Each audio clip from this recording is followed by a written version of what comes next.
Space shimmered with an unusual intensity, a dance of light and shadow reflecting the methodical advance of the Thyan fleet.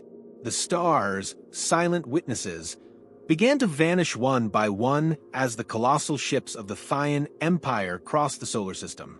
It was a sight that inspired fear wherever they passed, but on Earth, they encountered an unexpected reaction. As the fleet approached, a massive holographic banner appeared on the horizon, floating above the clouds. The words pulsed in vibrant letters. "Welcome to the end of your invasion."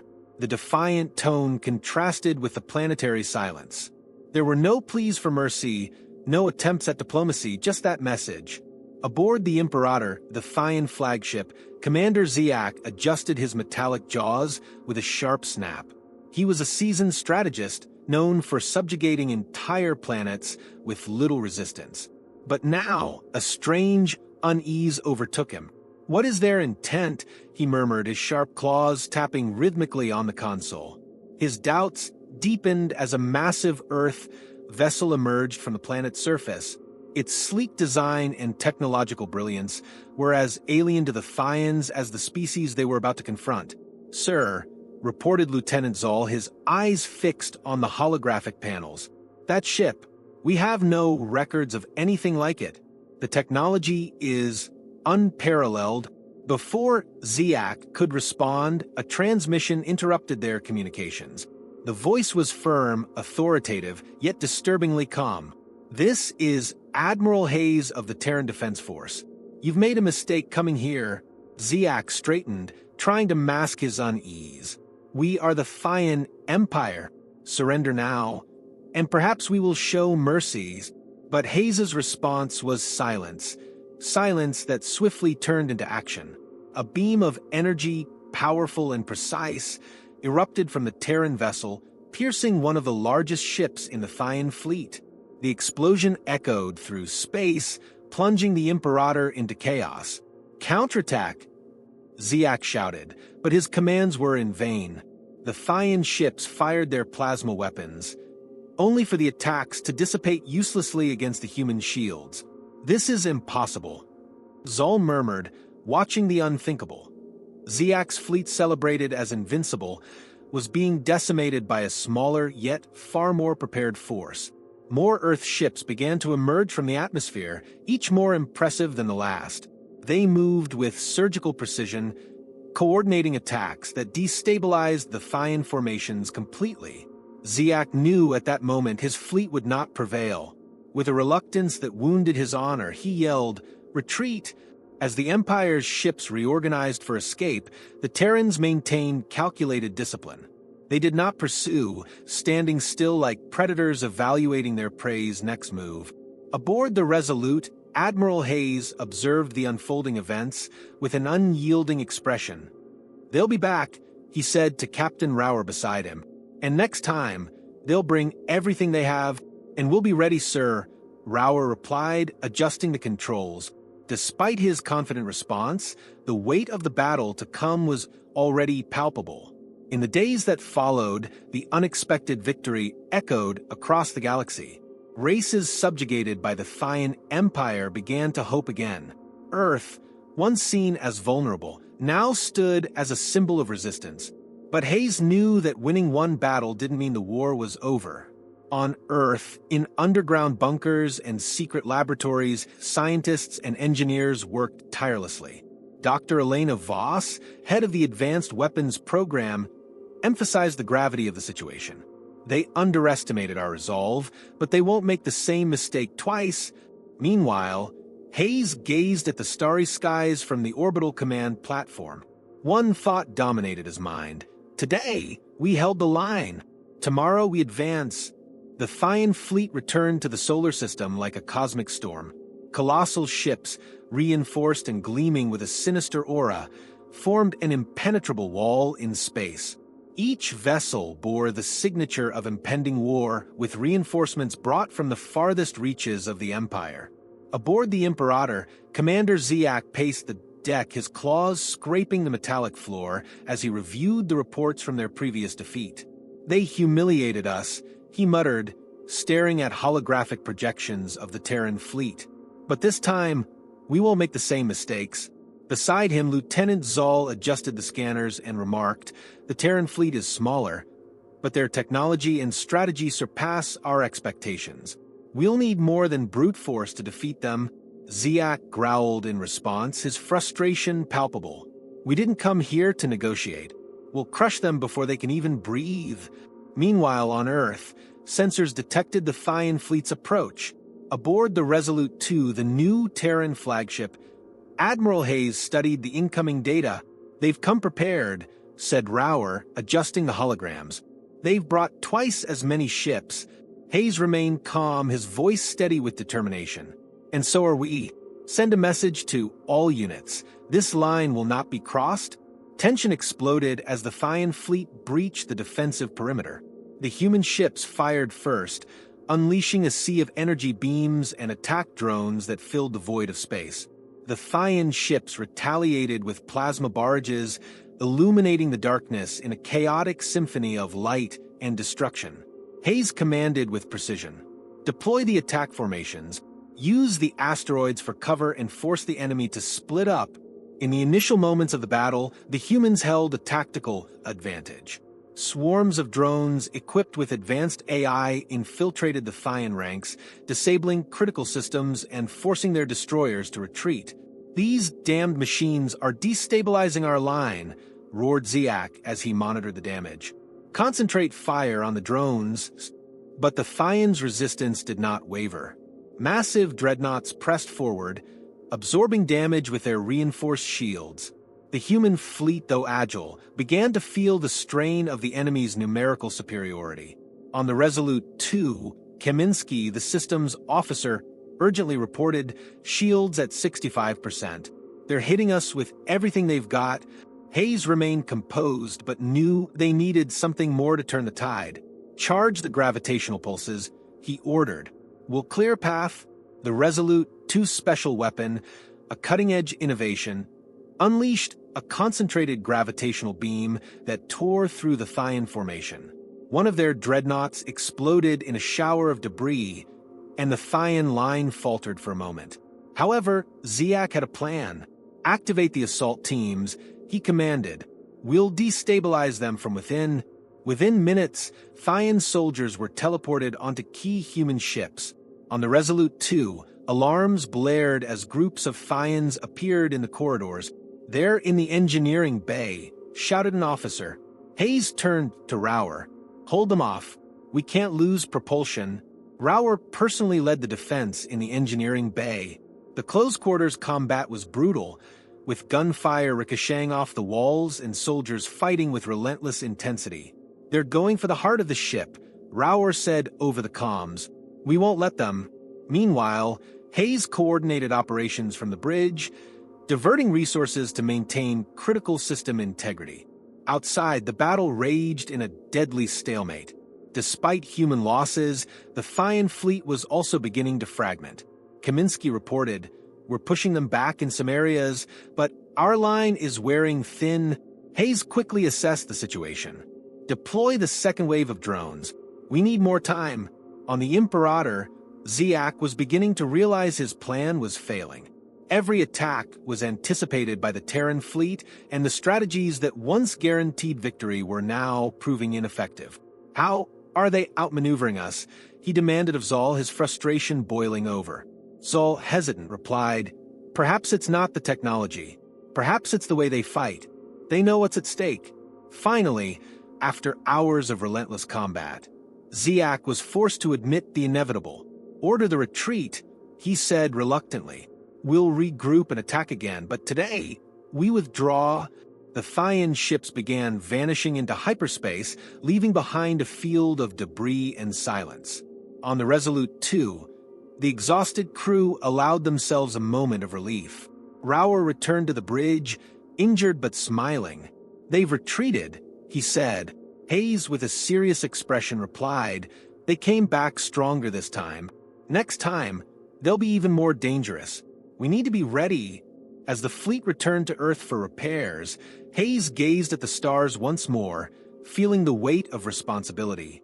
The victory was bittersweet, But humanity had once again proven that the strength of spirit could overcome numerical superiority.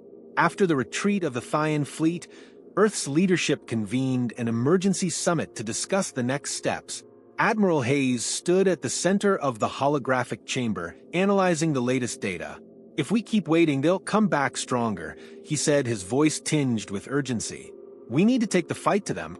A coordinated attack on the heart of their operations. The leaders hesitated, fearing the consequences of such a bold offensive. "What if we fail?" asked Prime Minister Patel, representing the coalition of governments. Hayes turned to him with firm resolve. "If we don't act now, we're only delaying the inevitable. The cost of waiting will be far greater than any loss we might face in this attack." After a moment of heavy silence, the room agreed. The plan was approved. The first step was to identify a strategic target. Intelligence pointed to a large supply depot located in a nearby system, essential for supporting the Thaian fleet. "If we cut off their resources, we destabilize their logistics," explained Kaminsky, adjusting the holographic display. Hayes nodded. "Assemble a strike team. This needs to be swift, precise, and deadly." As the fleet prepared, tension rose among the soldiers and officers. Many were exhausted from the previous battle and doubted the plan's feasibility. Rauer, ever straightforward, approached Hayes on the Resolute Bridge. "They're nervous, Admiral. They need more than orders right now." Hayes took a deep breath, considering his words. He turned to the assembled crew and began to speak. "I know we're tired.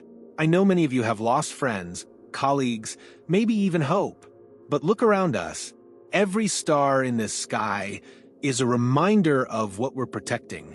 We're not just soldiers, we're the final line of defense for humanity. And today, we're not fighting for survival. We're fighting to show that we will not be defeated." The crew responded with shouts of approval, their morale renewed. The fleet departed under the cover of darkness, utilizing advanced cloaking systems. As they crossed into Thaian territory, Kaminsky monitored the scanners. "We're entering the enemy's patrol zone. Any mistake will expose us." Hayes remained calm. "Maintain total silence. Move like shadows." When the depot appeared on their sensors, it was an intimidating sight. A massive orbital structure protected by dozens of ships and automated defense systems. "They know how vital this is," commented Rauer, studying the holograms. Hayes laid out the final plan. Two-pronged attack. The main fleet destabilizes the external defenses while an infiltration team destroys the depot's power core. Divide and conquer. The attack began with surgical precision. Human ships emerged from their hidden positions, unleashing firepower on the external defenses. The Thaians responded immediately, mobilizing their ships into rigid formations. "Keep up the pressure," ordered Hayes. "Every second we gain is crucial for the infiltration team." While the battle raged outside, Rauer led the infiltration team aboard a stealth vessel. On board were elite soldiers and engineers, ready to disable the depot's core. "We're approaching the entry point," Kaminsky said over the comms. "Prepare for a warm welcome." Rauer checked his weapon and replied, "They won't catch us off guard." The entry was swift but violent. The team faced immediate resistance from Thaian patrols. Gunfire echoed through the metallic corridors as Rauer guided his soldiers with precision. "Protect the engineers. They're the key to this operation." Despite the difficulties, they pushed forward toward the core. Outside, the battle intensified. The Resolute 2 endured heavy fire, its shields nearing their limit. "Shields at 45%, Kaminsky reported. Hayes responded without hesitation. "Adjust formations. We can't let them breach our line." As the human fleet fought to hold the enemy at bay, the drones once again proved invaluable, destabilizing smaller ships and forcing the Thaians to divert resources. At the depot's core, the situation was critical. Kaminsky, now in control of technical operations, worked frantically to overload the power systems. "This will trigger a chain reaction," he explained as Rauer and his team defended their position. "But I need 2 more minutes." Rauer fired at an advancing group of Thaian soldiers. "You've got 90 seconds," he retorted. When the systems were finally sabotaged, alarms blared throughout the station. "Mission accomplished," Kaminsky announced, "but we've got less than 5 minutes before the whole place blows." The team retreated quickly, facing increasing resistance. Every corridor felt like a battlefield as explosions began shaking the structure. The evacuation was a miracle of coordination. The stealth ship recovered the infiltration team moments before the depot's destruction. Outside, the explosions illuminated the battlefield, disorienting the Thayan fleet. Hayes seized the moment. All ships, target weak points. They're vulnerable now. The victory was resounding. The depot was destroyed and the Thayan fleet retreated, unable to hold their position without logistical support. On the bridge of the Resolute 2, Hayes observed the debris with a somber expression. "That was a major blow," said Rower, approaching him. Hayes nodded. "Yes, but the real test is still ahead." Back on Earth, news of the victory brought a wave of relief and hope. However, Hayes knew the war was far from over. In a broadcast to the coalition leaders, he declared, "Today, we showed that we don't just resist, we can win. But every victory comes at a cost, and we must be ready for the next challenge. This is our fight for survival, and it's far from over." With the destruction of the Thayan supply depot, the balance of the conflict began to tilt in humanity's favor. But Hayes knew that every victory brought new complications. The Thayan Empire, though weakened, was vast and still had significant resources. Earth's coalition needed something more, an unexpected advantage. "We're dealing with an enemy that doesn't just want to win, but to crush our existence," Hayes said during a strategic meeting. "If we want to turn the tide for good, we need allies. And perhaps our allies are within the Empire itself." Fragmented reports suggested the existence of dissidents among the Thayans, individuals or groups increasingly disillusioned with the Empire's expansionist policies. Kaminsky presented the evidence. "We intercepted transmissions from a peripheral system, Onyx, indicating dissatisfaction among certain Thayan officers. If we can exploit this division, we could form a powerful alliance." Hayes considered the risks carefully. Sending a team to investigate will be dangerous, but if we can secure an alliance, even a small one, it might be the key to dismantling the Empire from within. He turned to Rower. "You'll lead the mission. Select a discreet team and prepare for anything. Onyx could be an opportunity or a trap." The team departed in a stealth ship equipped with humanity's most advanced cloaking technologies. The journey to Onyx was silent, but tension filled the air. "We're entering their territory," one crew member remarked. "If they detect us, we're done." Rower remained calm, his eyes fixed on the panels. "Stick to the plan, and if it fails, we improvise." Upon reaching the Onyx system, they found a desolate planet surrounded by wreckage. "Looks like a battle happened here," a soldier commented. "Or maybe something worse," Rower replied. They landed at a partially destroyed underground base, following the coordinates from the intercepted transmissions. The eerie silence was broken when they were surrounded by armed Thayans. At the head of the group stood Archon, a scarred Thayan commander whose face bore the marks of countless battles. "Are you the humans?" he asked, suspicion evident in his voice. Rower raised his hands in a gesture of peace. "Yes, and we're here to talk about the future, a future where neither you nor we have to live under the Empire's tyranny." Archon hesitated but decided to listen. He led the team into the base, where a group of Thayans visibly worn from war awaited them. "We're all that's left of a force that refused to follow orders to annihilate a peaceful colony," Archon explained. "The Empire branded us as traitors and hunted us here. Now we fight just to survive." Rower saw an opportunity. "We're not here to judge your past actions. We're here to propose an alliance. We're fighting the same enemy. Together, we have a real chance to bring down the Empire." Archon looked at his soldiers, doubt still lingering. "Why should we trust you? Humans aren't known for their compassion." "We're not asking for blind trust," Rower replied. "We're offering a partnership. You have knowledge of the Empire. We have the resources to fight. If we stay divided, we'll be destroyed. Together, we can win." Rower's words seemed to resonate with the Thayans. After a long discussion, Archon agreed to a provisional alliance. But know this, he warned, we're not your pawns. We fight alongside you, not beneath you. With the agreement secured, Rower relayed the news to Hayes. They've accepted. But it's a delicate relationship. We'll need to prove we're trustworthy. Hayes replied, this is bigger than we imagined. Bring them to Earth. If we can integrate their forces, we might turn the tide of the war. The return to Earth was anything but smooth.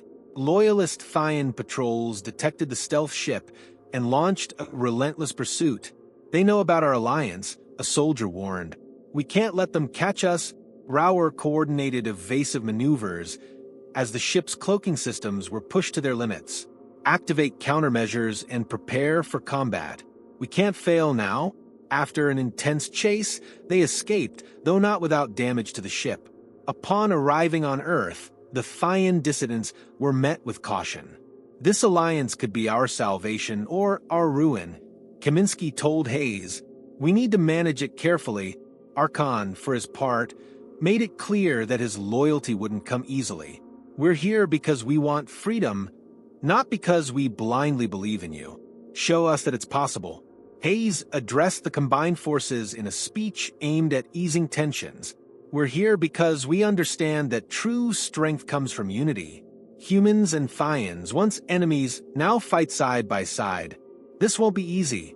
There will be mistrust, mistakes, and sacrifices. But together we will face the Empire and build something that has never existed before. A galaxy where cooperation triumphs over domination. The impact of this alliance was felt almost immediately. The Thyan dissidents provided invaluable intelligence on the Empire's logistical and military weaknesses. Joint missions began dismantling enemy operations on occupied planets, inspiring hope in systems that had long been subjugated. However, internal tensions remained. During one conflict, a human soldier questioned Archon's loyalty. How do we know you won't betray us? Archon responded coldly. We risked everything to be here. Ask yourself if you'd do the same. As Hayes worked to consolidate the alliance, Rower noticed a gradual change in the interactions between the two groups. They're starting to trust each other. He told Hayes, there's still a long way to go, but it's a start. Hayes nodded but remained vigilant. We need more than trust. We need results. This unlikely union became a force the Empire hadn't anticipated. Humans and Thyan dissidents, working together, began to turn the tide of the war. For Hayes, it was clear that while the battle was far from over, they finally had a real chance at victory. The heart of the Thyan Empire radiated with a somber grandiosity. The Celestial Bastille, a massive orbital station, hovered over a planet racked by constant electrical storms, protected by squadrons of lethal ships and impenetrable defenses. This structure was the core of the Thyan military power, coordinating fleets and managing strategic communications. If we destroy the Celestial Bastille, Hayes said during a meeting with the coalition leaders, we'll break the Empire's spine. They won't be able to organize anymore. It's a risk we have to take. Kaminsky projected a detailed hologram of the station. The Bastille isn't just a command station. It's a floating arsenal with defenses capable of destroying an entire fleet before we get within range. Archon, now representing the Thyan dissidents, added, even so, they believe it's invulnerable. That makes them complacent. We can use that to our advantage. The plan was as ambitious as it was dangerous. While the coalition's combined fleet attacked the external defenses to divert attention, an elite force would infiltrate the Bastille to disable its internal systems. This will be a two-pronged assault, Hayes explained. We'll need surgical precision. Any mistake, and we all die. Archon and Rower were chosen to lead the infiltration team. Do you really trust me? Archon asked Hayes as they reviewed the mission details. Hayes responded firmly, it's not about trust. It's about necessity. You know the Empire from the inside. Without you, we don't stand a chance. As the fleet set out, tension was palpable. Thousands of human and Thyan ships crossed the void of space, each crew member aware this mission could be their last. We're risking everything, Rower said to Archon as they prepared their stealth ship. Archon nodded, his voice heavy with gravity. And that's exactly what we need to do. Approaching the Celestial Bastille, the Coalition fleet was met with a wall of fire. Massive Thyan dreadnoughts unleashed plasma and energy beams, while swarms of autonomous drones defended the surrounding space. They were expecting us, Kaminsky said over the comms. Hayes, commanding the Resolute 2, replied calmly, "Hold formation. Every second we endure gives the infiltration team more time." Inside, the stealth ship Rower, Archon, and their elite team advanced in complete silence. Using advanced cloaking technology, they managed to approach a secondary hangar of the Bastille. "We're going in," Rower said over the communicator. Hayes' response was brief and steady. "Good luck." The Celestial Bastille was even more imposing from the inside. Wide corridors illuminated by pale lights contrasted with the constant sound of distant alarms. "They know we're here," Archon said, gripping his weapon tightly. "And they won't make it easy for us." The team pressed forward, facing increasing resistance as Thyan soldiers fiercely defended the station. Meanwhile, outside, the battle intensified. The Resolute 2 took a direct hit, shaking the entire ship. "Shields at 50%, Kaminsky reported. Hayes remained calm. "Redirect power to the forward shields. We have to hold the line. The infiltration team isn't done yet." Inside the station, Rower and Archon reached the central core, a massive room filled with control panels and energy generators. "We need to overload this," Kaminsky said remotely, providing technical guidance. "But it won't be easy. Any changes to the systems will trigger alarms." Before they could begin, an elite Thyan squad stormed the room. "Looks like our presence was noticed," Archon said with a wry smile. The fight was brutal. Plasma blasts lit up the room as Rower and Archon fought side by side, protecting Kaminsky as he worked on the systems. "2 more minutes," Kaminsky shouted. "We don't have 2 minutes," Rower replied, throwing a grenade to create an opening. Archon covered the flank, taking down the remaining soldiers with precise shots. "We're ready," Kaminsky finally said. "But we need to leave now. This station is about to blow." The race to escape was desperate. Corridors collapsed around the team as explosions rocked the station. Outside, Hayes received confirmation. "They did it," he said, a mix of relief and determination in his voice. "All ships, advance with everything we've got. It's time to end this." The destruction of the Celestial Bastille was a spectacle of light and sound, visible from far across space. With the station destroyed, the remaining Thyan fleet descended into disarray. Without centralized commands, the ships began to retreat. "They're fleeing," Kaminsky reported. Hayes watched the tactical hologram. "Don't pursue them. This victory is enough." Back on Earth, the Coalition celebrated the victory with a mix of relief and sorrow. The losses had been immense, but the destruction of the Bastille represented a mortal blow to the Thyan Empire. In a speech to the galaxy, Hayes declared, "Today, we showed that no empire is invincible, that freedom will always find a way to prevail. But our fight isn't over. The real work begins now." The Coalition stood at its strongest position since the conflict began, but the newfound stability was threatened by a disturbing discovery.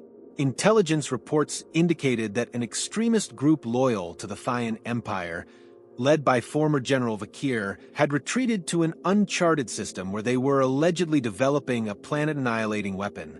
"If this is true," Kaminsky said during an emergency meeting, "they could undo everything we've accomplished with a single strike." The system, known as the Obsidian Nebula, was a treacherous region of space filled with asteroid fields and gravitational anomalies. "No large ship can navigate through it," Archon explained. "We'll need a small, fast, and determined team. This will be a surgical strike, but incredibly risky." Hayes listened in silence before speaking. "Rower, I want you to lead this mission. If we fail here, we lose everything." Rower accepted without hesitation. "Let's end this once and for all," he replied with determination. Archon volunteered to accompany him, arguing that his presence would help negotiate with any potential Thyan dissidents on site. "They won't listen to a human," he said, "but they might listen to someone who was once one of them." Hayes hesitated but agreed. Very well, but remember, this mission isn't just about destroying a weapon. It's about ensuring there's no more war. The team departed aboard a stealth ship equipped with experimental cloaking systems. During the journey, the tension was palpable. "We're entering the most hostile territory we've ever faced," one crew member said. "Let's hope our technology is as good as they claim." Rauer, seated in the command chair, replied calmly, "Our technology is good, but our resolve is better." Entering the Obsidian Nebula, the ship's sensors were scrambled by gravitational anomalies. "We're practically blind," Kaminsky warned, having joined the mission as a technical specialist. "If we're detected, it's over." The ship crept forward, using the shadows of asteroids for cover. Eventually, they spotted the enemy base, a colossal structure carved into a massive asteroid, surrounded by armed drones and pulsating energy fields. "There it is," Rauer murmured, "the heart of the final challenge." Archon surveyed the defenses carefully. "They're heavily concentrated at the main entrance. That means they're hiding something big inside." Rauer nodded. "We'll split up. One team will create a diversion, while another infiltrates the base to disable the weapon." The plan unfolded with precision. While a small team led by Kaminsky sabotaged the defense drones, Rauer, Archon, and an elite squad entered the base through a secondary passage. "We're in," Rauer reported over the communicator. "Now we need to find the weapon's core." As they advanced, they faced increasing resistance. Loyalist soldiers attacked in waves, but the team repelled each assault. "They're desperate," Archon observed. "They know they have nowhere to run." In the heart of the base, they encountered General Vakir. His imposing figure dominated the control room. "You don't understand," he said, his voice grave and resolute. "This weapon isn't just a tool of destruction. It's the only way to ensure the Empire's survival." Rauer raised his weapon, but Archon stepped forward. "Let me talk to him," he said. "He needs to hear a different perspective." Archon tried to persuade Vakir to stand down.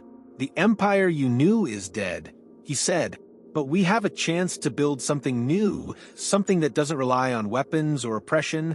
Vakir hesitated, his eyes reflecting years of loyalty and inner conflict. "And what if you're wrong?" he asked.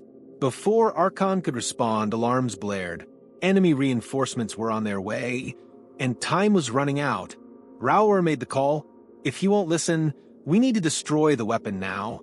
While the team planted explosives in the reactor core, Vakir confronted Archon one last time. "Do you truly believe they'll accept us as equals?" he asked, a mix of desperation and hope in his voice. Archon replied firmly, "They already have. You just need to believe it, too."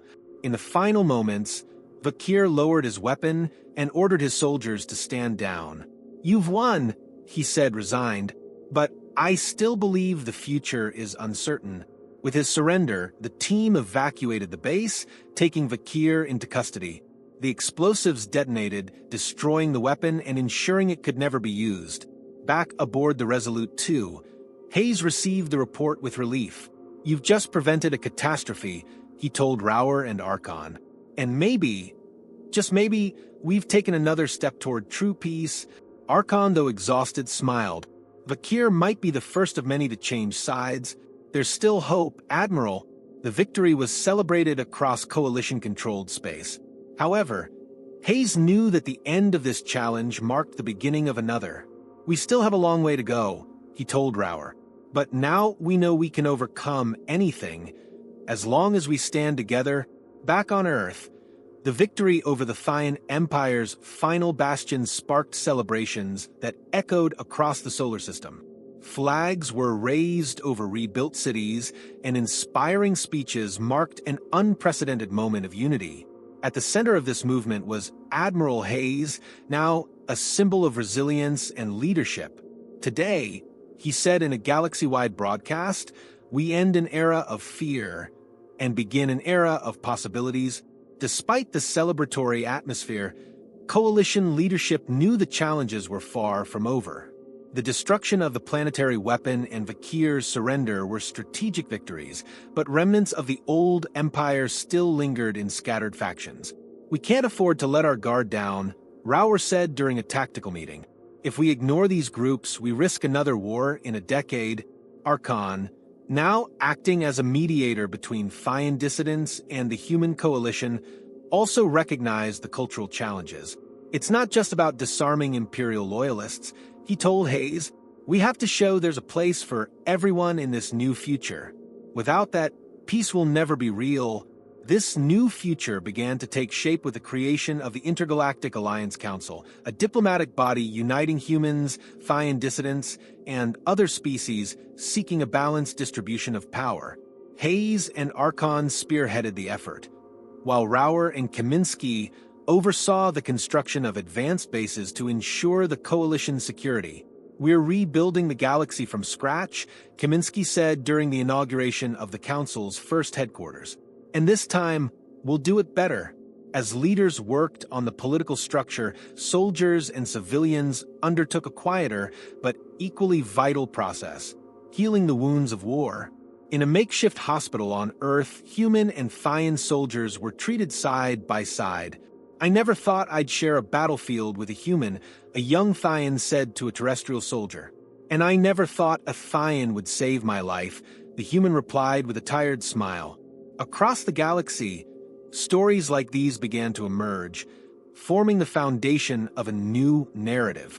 On Earth, monuments were erected to honor the fallen, not just humans, but all species who fought for the coalition. These sacrifices, Hayes said during the dedication of a memorial, are proof that despite our differences, we are stronger together. Vakir, now a political prisoner under coalition supervision, played an unexpected role in the rebuilding process. During negotiations, he provided valuable intelligence about the Empire's remaining fragments. You've proven you can win with strength, he told Archon during one meeting. Now show that you can win by example. His cooperation, though met with skepticism by some, opened the door for further surrenders. Meanwhile, Kaminsky and his scientific team redirected their efforts toward transforming wartime technology into tools for peace. The drones that once fought Fian fleets were repurposed to explore uninhabitable planets and repair devastated ecosystems. The war taught us how to create, Kaminsky said. Now it's time to create to save, not destroy. Not everyone embraced the new path.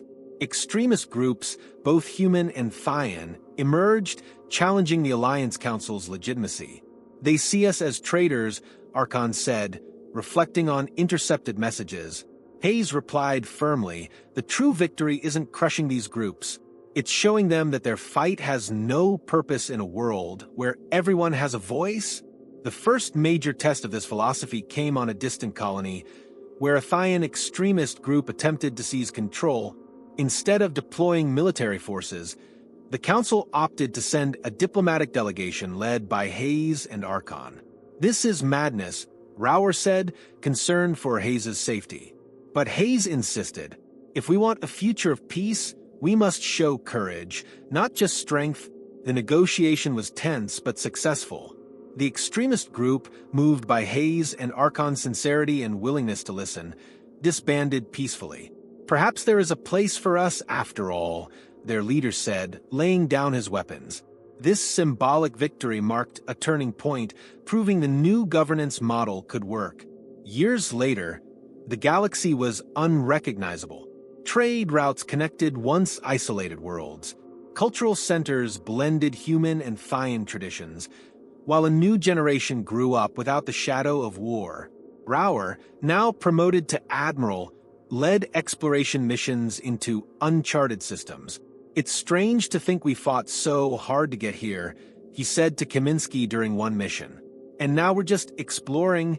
Archon became one of the Council's leading ambassadors, traveling from planet to planet to ensure peace endured. My entire life was dedicated to an empire that failed me, he said during a speech on Earth. Now, I dedicate myself to a cause that has given me purpose. Hayes, though proud of the progress, knew peace required constant effort. In a private conversation with Rauer, he reflected, the history books will say, we won the war. But the truth is, victory is just the beginning. Peace is something we have to earn every day. Rauer nodded. And as long as it's up to us, we'll keep earning it. On the 10th anniversary of the Alliance Council's founding, a celebration united all species on a rebuilt planet. Hayes, Archon, Rauer, and Kaminsky stood together, receiving applause from a diverse crowd. Today, Hayes said in his speech, "We don't just celebrate the end of a war. We celebrate the promise of a shared future, built by all of us, together." As night fell, Hayes, now with graying hair and a calm demeanor, gazed at the stars alongside Archon. "Do you think we did it?" the Fian asked. Hayes smiled. "I think we've started. And for me, that's enough."